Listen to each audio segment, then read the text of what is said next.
tarayyar turai wanda ake cewa Commission European so uku kenan da muke tafiya a wannan wuri domin Allah wadai da sata da kuma tafke akwatin zaɓe da wannan gwamnati ya yi da kuma ban tsoro da ya bada da suka ce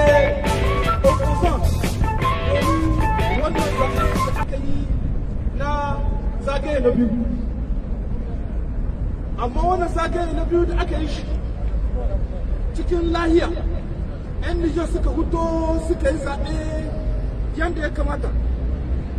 Ba su ji daɗin yadda kandidatinsu ba a zaɓe shi ba. Wannan iko ba abin da ya iya sai ya yi amfani da ita wannan hukuma ta zaɓe wanda ake cewa sani domin ta faɗi sakamako wanda yake ba daidai ba, har ma ga wani guri aka faɗi sakamako da ɗari cikin ɗari mutane sun wuto sun yi zaɓe. Wannan abu an gan shi a ƙasar Tumiya, a garin Tumiya da yake cikin jihar Agadez. Kuma mun gani a cikin wannan jihar ta Agadez akwai sai ka ce bebe na zaɓe wanda delege wanda suke na opposition ba su sa hannu a bisa su ba, domin sun ga akwai abin kasawa a cikin wannan bebe. Seni ta bayyana zaɓen bisa kan shi kuma ta bada kamar cikin 109 shi kandida na iko ya nashi. A cikin jihar Tawa akwai wurin zaɓe sai ka ce 15 wanda aka gani akwai kasawa a cikin shi, amma wannan sani ita kuma ta faɗe shi. Akwai yurika na zaɓe na ƙasar na garin da Baga da Tagis wanda ba a yi zaɓe ba ko kaɗan. Shi wannan zaɓe ne aka yi shi ma kahin ma a kai ranar zaɓe, amma wannan zaɓe an sa shi cikin rahoton sani, musamman a cikin wannan yanki ita sani da kanta ta gano da an kawo biletan wanda suke ba na nata wanda ta aika ba na fansa, ta ba shi a cikin ranar 21 da watan Fabrairu kenan a sahen zaben, amma aka kwanci aka tashi lokacin zaɓe lokacin hudun sakamako sai muka ga ta hudu wannan sakamako. Kuma wannan mutane da aka kama da wannan zargi ba a nuna ma ba jama'a yaya aka yi da su, wani irin hukunta aka yi musu. Sai ka ce ƙasar da Magaram, a cikin garin da Magaram, a musamman a cikin Belbeji da kuma Tuniya da Tasker, wajen biro 45 ne aka gani wanda ba su yi aiki ba,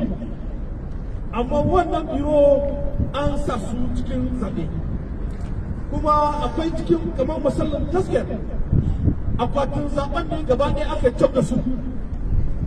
aka kuma ba da sakamakon su. ‘Yan uwa maza da mata, a misalin duka abubuwan da muka gani sai ka ce 'yan sani waɗanda suka yadda suka hudu wannan sakamako wanda yake ba daidai ba a bisa kan doka sun karya doka kuma sun karya sai ka ce rantsuwa da suka yi a bisa kan sai ka ce littafinsu na addinai wanda suka rantse za su yi aiki cikin adalci, ba za su yi cuta ba cikin kirgo da kuma cikin ba da sakamako.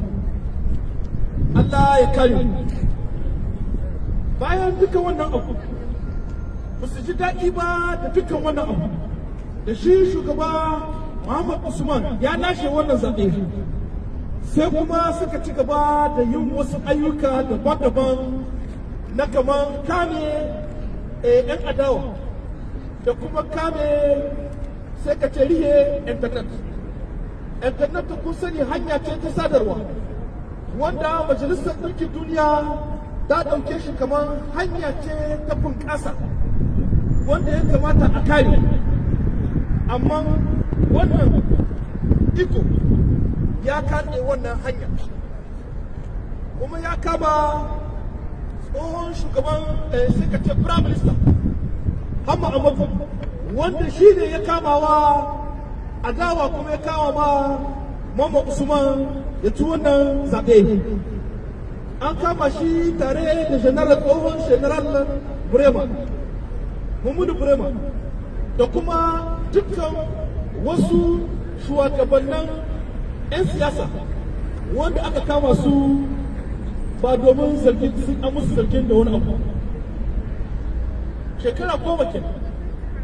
wannan iko yake cin wannan amana ga mutane da suka zaɓe shi. Shekara 10 ya sa cikin aljihunan shi da cikin marakan iko shi majistra da manyan koli na ma'aikata koli da polisai da sauransu, ya sa su cikin inuwarsa yake amfani da su domin a zalunci 'yan uwan Nijar. 'Yan uwa maza da mata, bisa ka dukkan wannan abu, mu 'yan Nijar da muke zama a nan cikin Europe, tare da 'yan adawa wanda suke Bambakan, da 'yan CAA, da 'yan FC da Aliye, da kuma 'yan uwanmu wanda suke farashi da suke kasance tare da mu. Muna gayawa jama'a duniya gabaki daya da muna goyon bayan Muhammad Usman da ya ce ya lashe zaɓe a cikin ɗigo 50 da cikin 50 da ɗigo 130 na wannan zaɓe. Muna kira kuma da dukkan 'yan ƙasar Nijar da wanda suke fatan zaman lahiya da ci gaban ƙasar Nijar da su kawo goyon bayan shi bayan su gaban Usman domin ya jagoranci wannan ƙasa. Muna kira kuma da CEDEAO da Union African da Union European da États-Unis da kuma Majalisar Ɗinkin Duniya da su kawo goyon baya da ayyuka da ita kurkusu da za ta yi domin an mata wannan rahoto domin ta hudu gaskiya kurum cikin wannan zaɓe da aka yi, domin wannan zaɓe ya zama to zaɓe ne wanda zai kawo kwanciyar lahiya cikin wannan ƙasa, domin lahiya ta dawo cikin wannan ƙasa. Mun sani wannan ƙasa tana fuskantar matsala da dama wanda ya kamata a yi babban taro wanda ake cewa conference national domin a zantar da su, domin wannan mulki cikin shekara 10 ya watsas da dukkan al'adu da aka sani na demokarasiya a cikin wannan ƙasa. Wannan conference national da muke kira bayan asa shugaban ƙasa Muhammad Usman a cikin wannan ƙasa zai kawo ya maido demokarasiya da kuma tarbiyyar shi cikin wannan ƙasa, domin 'yan adam ya samu gurin zama a cikin Nijar, domin waɗanda suke ayyukansu daban-daban su ci gaba da ayyukansu domin bunƙasar wannan ƙasa. Mun gode muku.